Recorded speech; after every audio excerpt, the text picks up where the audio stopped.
To நளினாஸ் paradise. இன்னைக்கு நான் உங்களுக்கு மிக்சர் எப்படி செய்யறேன்னு சொல்லித்தர போகிறேன். வாங்க மிக்சர் எப்படி செய்யறதுன்னு பார்க்கலாம். இப்போ நாங்கள் மிக்சருக்கு மாவு குழைக்கிறதுக்கு என்னென்ன தேவைன்னு பார்க்கலாம். மிக்சர் அந்த முறுக்கு தானே எங்களுக்கு முதல் தேவை. அப்போ முறுக்கில் இன்றைக்கு மிக்சர் செய்து காட்ட போகிறோம். அப்போ அதால் நீங்கள் முதல் கடலைமா 400 கிராம் எடுத்து வச்சுருக்கேன். என்ன இருக்குது? 400 கிராம் கடலைமா, கிராம் ஃப்ளார்ன்னு சொல்லுவாங்க, அதை எடுத்து வச்சுருங்க 400 கிராம். அதோட அரிசிமா ஒரு 60 கிராம் காணும். அரிசிமா ஒரு 60 கிராம். அதோட நீங்கள் பொட்டுக்கடலையை கொஞ்சம் வறுத்துட்டு அதை அரைச்சி பொடி பண்ணி கொஞ்சம் சளிச்சு வச்சுருங்க. அந்த அரிதட்டில் போட்டு சளிச்சு வச்சுருந்தீங்கன்னா முறுக்கு புளிகிற நேரம் அப்படியே அந்த என்ன சொல்கிறது, அந்த சிலவில் அந்த முறுக்கு உருளில் அப்படியே இறுகிடும். அதனால் நீங்கள் அரைச்சி வச்சுருந்தா தான் இதை போட்டால் ஸ்மூத்தாக வரும். அப்போ பொட்டுக்கடலையும் இப்படி அரைச்சி வச்சுருங்க வறுத்துட்டு. அதோட உப்பு கொஞ்சம், தனி மிளகாத்தூள். அதுக்கு பிறகு நாங்கள் இந்த மிக்சரெல்லாம் புளிஞ்சு முடிச்சு முறுக்கெல்லாம் செய்து முடித்த உடனே நாங்கள் போடுறதுக்கு வேர்க்கடலை ஒரு 200 கிராம். வேர்க்கடலைன்னா நிலக்கடலை, நாங்கள் சொல்கிறது நிலக்கடலைன்ட்டு வேர்க்கடலை.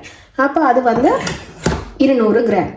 அதோட 70 கிராம் கேஷ்யூ நட், கஜு, அதாவது கேஷ்யூ நட்டும் 60 கிராம்.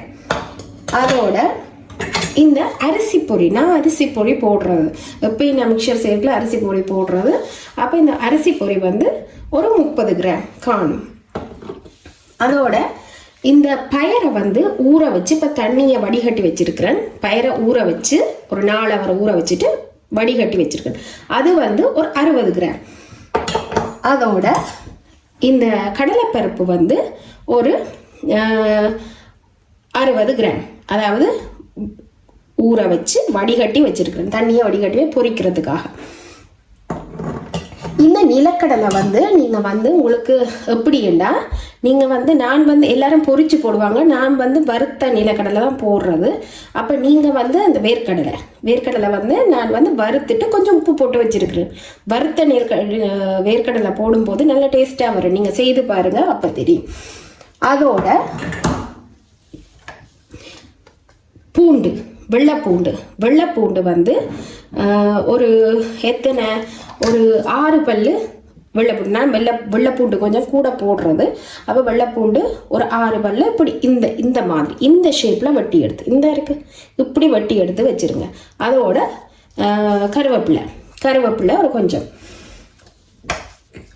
அதோட கொஞ்சம் குழைக்க தண்ணி. இதுகள் தான் எங்களுக்கு தேவையான பொருட்கள் இந்த மிக்சர் செய்கிறதுக்கு. சரி, வாங்க மாவை எப்படி குழைக்கிறதுன்னு பார்க்கலாம். இப்போ நாங்கள் இந்த 400 கிராம் கடலை மாவோட கொஞ்சம், அதாவது 30 கிராம் பொட்டுக்கடலை மாவு வறுத்து சளிச்சு வச்சிருக்கிற பொட்டுக்கடலை மாவையும் அதோட கலந்துட்டு ஒரு 60 கிராம் அரிசி மாவையும் அதோட கலந்து கொள்ளணும். 60 கிராம் அரிசி மா. அதோட நாங்கள் இந்த தனி மிளகாத்தூள் ஒரு கொஞ்சம் சேர்த்துக்கொள்ளணும் உரைப்புக்கு. ஆக நிறைய சேர்த்துக்கொள்ளாதீங்க. ஏனெண்டா நாங்கள் மிக்சர் பொரிச்ச பிறகு நான் என்ன செய்வேன்டா, அதோடையும் தனி மிளகாத்தூளை கலந்துட்டு உப்பும் கலந்து குலுக்கி எடுக்க போகிறேன். அதனால் நீங்கள் பார்த்து சேர்த்துக்கொள்ளுங்க. இப்போ நாங்கள் உப்பு 1.5 டீஸ்பூன் எடுத்துருக்கிறேன். அதையும் அதோட கலந்து கொள்ளணும்.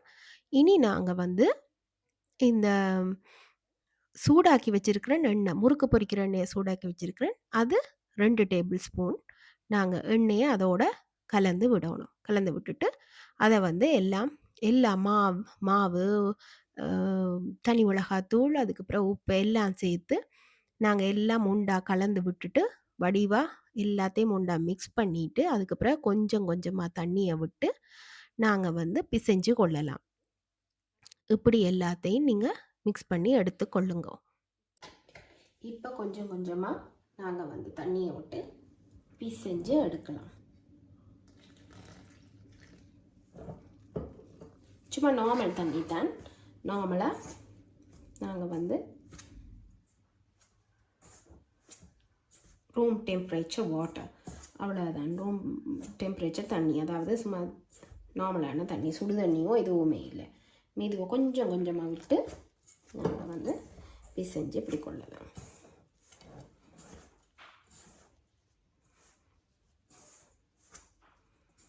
பொட்டுக்கடலைமா ஏன் போடுறதுண்டா, பொட்டுக்கடலைமா போடுறதுக்கு காரணம் வந்து நல்லா கிறிஸ்பியாக வரும், முறுக்கு வந்து நல்லா கிறிஸ்பியாக வரும். அதாவது நீங்கள் இந்த டெக்னிக் ஒருக்கா யூஸ் பண்ணி பாருங்கள், எப்படி வருது உங்களுக்கு முறுக்கண்டு எனக்கு கமெண்ட்ஸில் போடுங்க.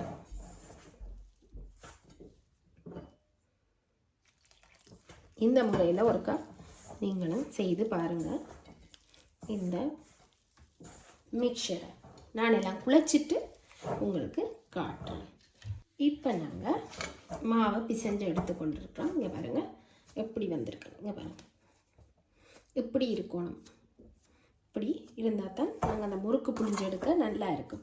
நான் இப்போ எப்படி முறுக்கு புளிகிறதுன்னு உங்களுக்கு எப்படி ஈஸியான மெத்தடில் நான் வந்து எல்லாமே என்ன இதுக்குள்ள என்னது அடுப்புலேயே வச்சு சூடார நேரமே நான் அதுக்குள்ளேயே புளிஞ்சு விட்றது.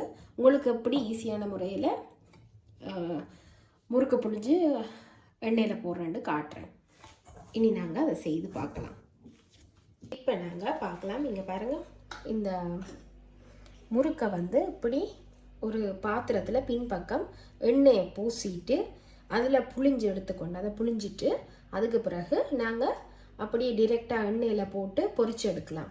இப்போ பாருங்கள் அப்படி போட்டால் அது வந்து அப்படி போட்டால் பாருங்கள் எண்ணெய்க்குள்ள அது அப்படியே விழும். அப்படியே விழுந்தாலும் உங்களுக்கு ஈஸியாகவும் இருக்கும், கையில் எண்ணெய் பொறிக்காது, ஒன்றும் இல்லை. அப்படியே வடிவாக நாங்கள் ஆறுதலாக பொரிச்சு எடுக்கலாம். இப்படியே எல்லா முறுக்கையும் பொரிச்சு எடுத்துட்டு நாங்கள் பார்க்கலாம். இப்போ நாங்கள் இந்த முறுக்கையெல்லாம் பொரிச்சு எடுத்தாச்சு. இனி இந்த முறுக்கை நாங்கள் உடைச்சிட்டு நாங்கள் வந்து இந்த நாங்கள் பொரிக்க போகிற இந்த இதுகளெல்லாமும் பொரிச்சு எடுக்கணும். என்னது கடலைப்பருப்பு, கேஷ்யூ நட், அதுக்கு பிறகு பாசிப்பருப்பு, மூண்டையும் நாங்கள் பொரிச்சு எடுப்போம். போடும்போது எண்ணெய்க்குள்ள போடும்போது கவனமாக போடுங்க, தண்ணி இல்லாமல் போடுங்க. அப்போ தான் உங்களுக்கு வந்து இல்லாட்டி அப்படியே மேலே தெரிக்கும்.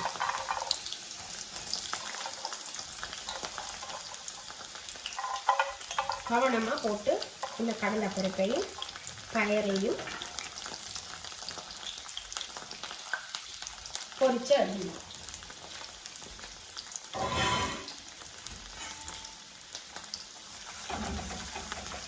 மெதுவாக மெல்லிய ஃப்ளேமில், கூட ஃப்ளேம் வச்சிங்கன்னா அப்படியே எரிஞ்சிடும். மெல்லிய ஃப்ளேமில் அப்படியே பொரிச்சிடணும். பொரிச்சு ஒரு பாத்திரத்தில் போட்டுக்கணும்.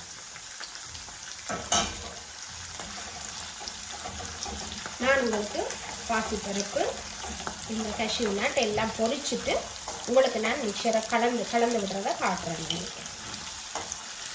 இப்போ நான் உங்களுக்கு இந்த வெள்ளை பூண்டை வந்து எப்படி பொரிக்கிறேன்னு காட்டுறேன். கொஞ்சமாக எண்ணெயை போட்டுக்கொண்டு நீங்கள் மெல்லிய ஃப்ளேமில் வச்சு ஆறுதலாக பொரிக்கணும். வெள்ளைப்பூண்டு கொஞ்சம் நேரம் பிடிக்கும். வெள்ளைப்பூண்டு பொரிய நீங்கள் கொஞ்சமாக போட்டுட்டு மெதுவாக ஆறுதலாக ஒரு கோல்டன் ப்ரௌன் வர மட்டும் பொரிக்க வேணும். இல்லாட்டி ஒரு பச்சையாக இருக்கும். அப்படி போட்டிங்கன்னா மிக்சர் பழுதாக போயிடும். நீங்கள் வந்து கொஞ்சம் நல்ல கோல்டன் ப்ரௌன் கலருக்கு வர மட்டும், கோல்டன் ப்ரௌன் கலரில் வர மட்டும் நீங்கள் வந்து இதை வந்து போட்டு பொரிச்சு எடுக்கலாம்.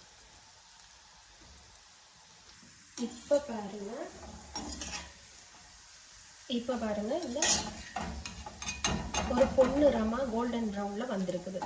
இந்த அளவு வந்த உடனே நீங்கள் பேனை விட்டு எடுத்துடலாம். அப்படி கோல்டன் ப்ரௌன் கலரில் அப்படி வரணும். அப்படி எடுத்தீங்கன்னா உங்களுக்கு கொஞ்சம் மொறுமொறுப்பாக இருக்கும். இந்த வெள்ளைப்பூண்டு வந்து மொறுமொறுப்பாக இருக்கும்.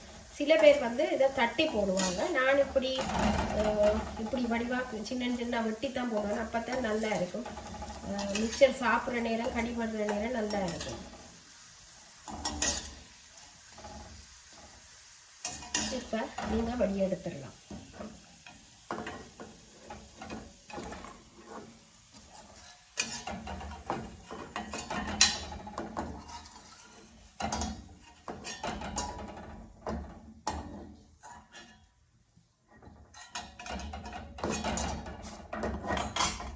மெதுவாக இந்த கருவேப்பிலையை மெதுவாக போடணும், இல்லாட்டி வெடிக்கும்.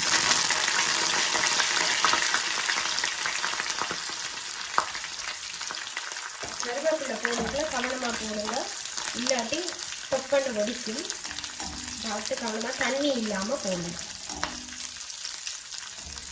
தண்ணி இல்லாமல் போட்டு பொரிச்சு எடுத்துக்கொண்டு நாங்கள் மிக்சரை மிக்ஸ் பண்ணுறத பார்ப்போம். இப்போ பாருங்கள், இந்த பொரிச்ச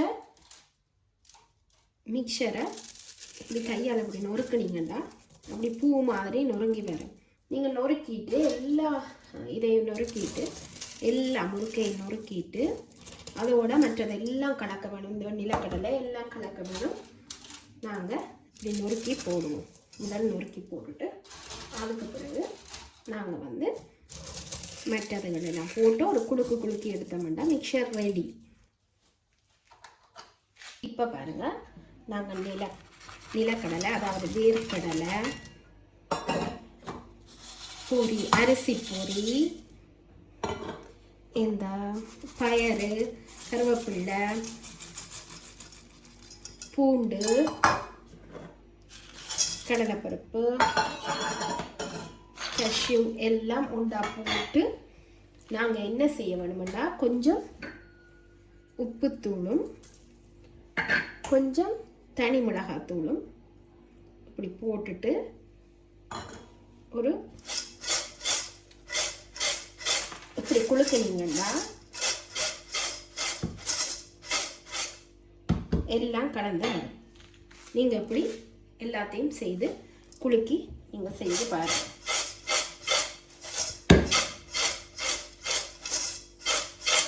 பார்த்தீங்களா, இப்படி எல்லாம்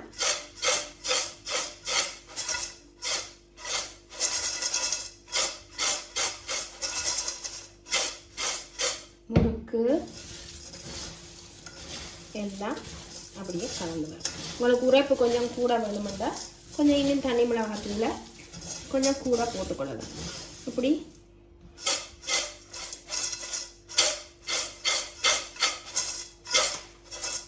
குலுக்கினீங்கண்டா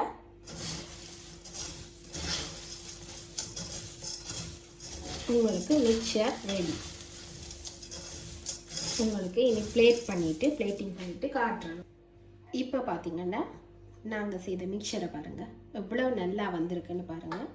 எவ்வளோ சூப்பராக நல்லா இருக்குது இந்த மிக்சர். பாருங்கள், மொறுன்னு இந்த டப்பட்டு உடையுது. சத்தம் கேட்குதா? நல்ல டேஸ்ட்டாக நீங்களும் செய்து பாருங்கள் இந்த மிக்சரை.